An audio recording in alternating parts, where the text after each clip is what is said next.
فضاهای مجازی کلیپ‌های جعلی را که می‌خواهد پخش کند. یو شمیر هزارګانو د افغانانو لاریونونو ته دسیسه ویلي او د ایران ملاتړ یې کړی ده چې افغانانو څه غبرګونونه ښودلي. جزئیات همدغه ویډیو کې وګورئ او چینل هم سبسکرایب کړئ. په داسې حال کې چې ټول هیوادوال پر ایران سخت غوسه دي او بېلابېلو ولایتونو کې د یاد ظالم هیواد پر ضد لاریونونه وشول، خو نن یو شمېر پردي پالو بیا د ایران په ملاتړ کابل کې لاریون کړی.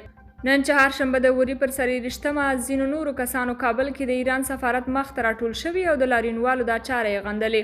دغو کسانو له افغان او ایراني ملتونو غوښتي چې د دښمنانو د تفرقې پر وړاندې هوښیار واوسي.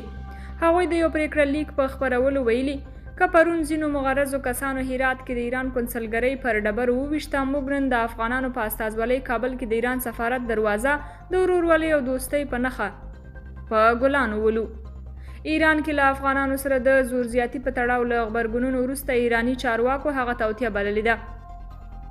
د یادو غلامانو دا کار د خلکو سخت غبرګونونو سره مخ شوی چې یو شمېر یې دلته تاسو سره شریکوو.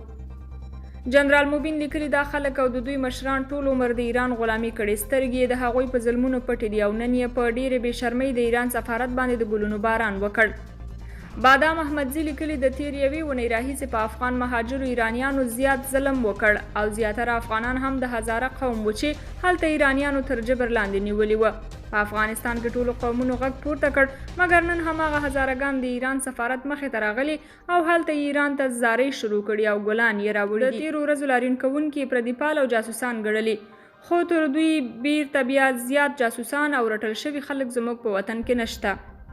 عبدالمالک سلیمانزي لیکلي نن دا خلک د ایران د سفارت مخ ته له ګلانو سره تللي وه. دا خلک بنیادي غلامان دي چې د روپو لپاره تل خپل ځان او د هیواد عزت یې لیلام کړی.